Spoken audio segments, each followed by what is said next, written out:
Where do I even start? Happy New Year, everybody! How you all doing? It's been a crazy year, wasn't it?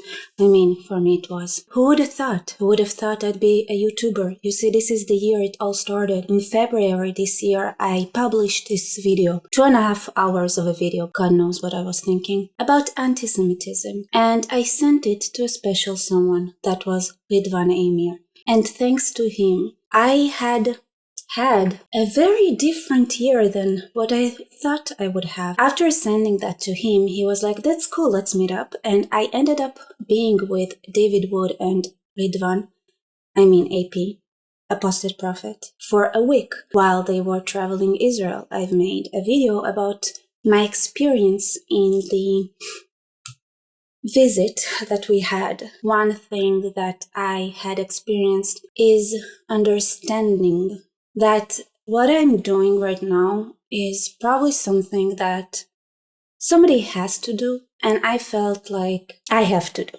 especially after the visit that we had in the center for the families that had hostages in Gaza, and the way they had communicated to us, how they are communicating to the audience that they have abroad. And we realized that they missed the mark. They really do miss the mark because nobody cares. Nobody cares about starving children in Yemen, and nobody cares about your hostages in Gaza. People don't work that way. The world operates a bit differently. This is an unfortunate lesson that I have realized. Truth matters, facts matter, and nothing matters more than making it relevant to your target audience. Islam is a threat to humanity, not just Israel. The Arab world being destabilized and unstable and worried and corrupt is affecting Europe. This money laundering, corruption, paying off universities and world leaders by China and Qatar is affecting your ability to walk down the street and feel safe wherever you are. So we are all in the same boat. I don't believe that asking for pity or saying, hey, we have hostages, please be not when those people had been completely corrupted by morals that are foreign. For example, it is okay to force teenagers to do things on each other for fun, as some boys experience in the captivity under Hamas, if those boys might one day be soldiers in the IDF and try to protect their families from savages who believe that the world should be theirs. And what is more symbolic than having the Rock of the Dome and Al-Aqsa under their wing to show how great and powerful they are while they go around and how many words do I have to describe them? Loot, grape, attack, for they have the right and the divine authority, so they claim. And that is a threat to humanity, not to those hostages alone, and not to our families alone, and not to Israel alone, but to every person that is under that system. Because guess what? Now the Christians suffer with this Islamist rise in Syria. The Alawites are getting already their share of experience getting expelled and abused and looted. And guess what? Who gets abused the most?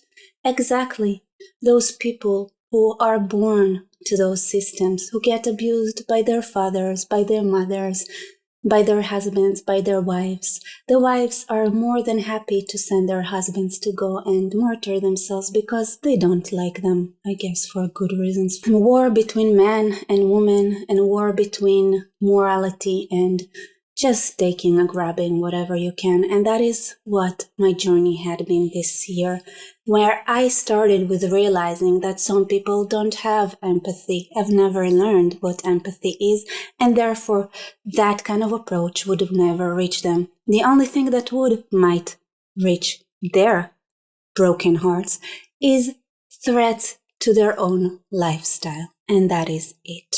More than anything, we can say that Harvard, was it Harvard? The university where the students had,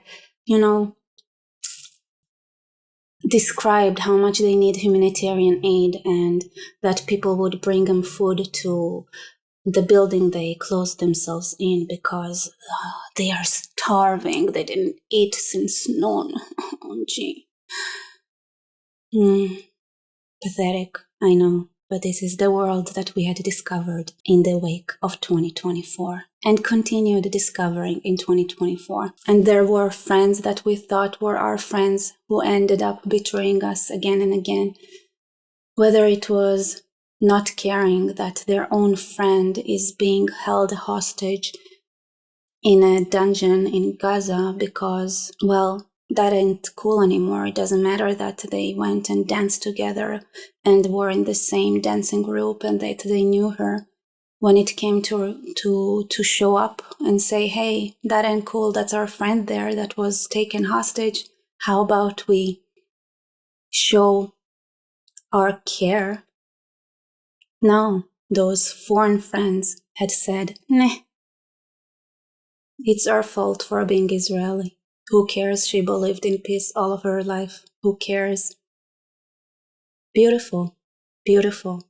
And America, with the Biden administration, had fed and fought for Hamas to win and for Hezbollah to win and were against every major operation or the thought of taking down Nasrallah or anything, and had provided Iran information behind the scenes probably, is now about to be replaced with people who have their brain intact. Thank goodness. May they be healthy and prosper. The American administration in November was elected to be different, to not continue and play around with China and Islamists and people who want to devastate America from within, and that is their stated goals. And there are tons of proofs about it. They're not even ashamed of their plan to bring down America. And look, Americans are like, I hate America now. I hate the UK. The UK was taken over by Islamists and communists and put their own people in jail, those who dare to speak the truth about what's going on. Oh my God, how dare they? And now Tommy Robinson is isolated in some jail and held with the worst conditions that you can, even though he has civil offenses. And that is the UK now. So we are discovering. This was a year of discovery. And that was a year that people had decided to take a stance. We see changes in Germany where people are fed up. We see changes everywhere where people are saying, we're not going to give up to those pedophiles. We're not going to give up. And when I say pedophiles, I mean people who change laws so that 9-year-olds would be able to marry, like they did in Iraq. Yeah, degenerates, no doubt.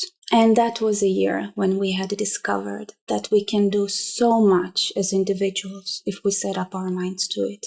We can do so much if one rich person decides to fight for free speech and provide internet to places that might be censored and to provide a platform for people to speak up their minds when every other platform had been censoring information. How much can we do is up to us and up to you.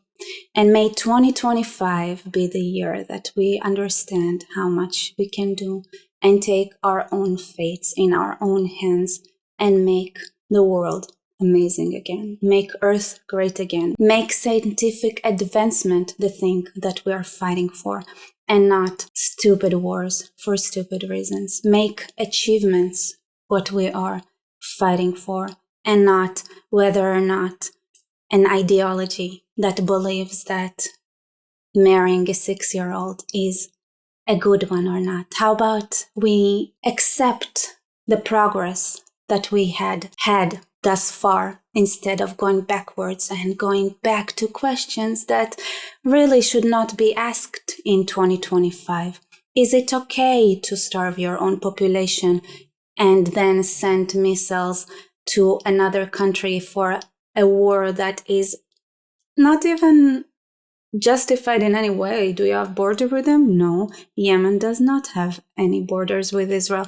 And why is it more important to send a ballistic missile across Saudi Arabia towards Israel to just annoy the Jewish state because how about you feed people in Yemen instead? Those ballistic missiles are very expensive. How about this year you'd focus on not starving your own population? How about that? Well, it might be optimistic, but I really believe that 2025 would continue being a very critical year where we make decisions. And with those decisions, we will decide whether we will continue the scientific progress that we've had, and we'll decide whether humanity would prosper, or some places would make choices that would bring their own demise. May this year be another one where, against all odds, lights would pop up in the most unexpected ways. And may we be at peace one day. Yeah, maybe this year would lead us to somewhere good, and I hope you all gonna be healthy. And thank you so much for being here. Thank you so much for the support you've given this channel. I would not be able to do what I'm doing without you, and especially those who donate, those who are on Patreon, those who sent money via PayPal, those who purchased, coffees so that I would drink coffee and make those videos. I could have never, ever had this channel without you. And those who want to support me, I would really appreciate it. This is part of the fight, and it is the right thing to do. Just, I believe it. I really do. It's time for us to decide what we want to be. Thank you so much, and let's have a great 2025.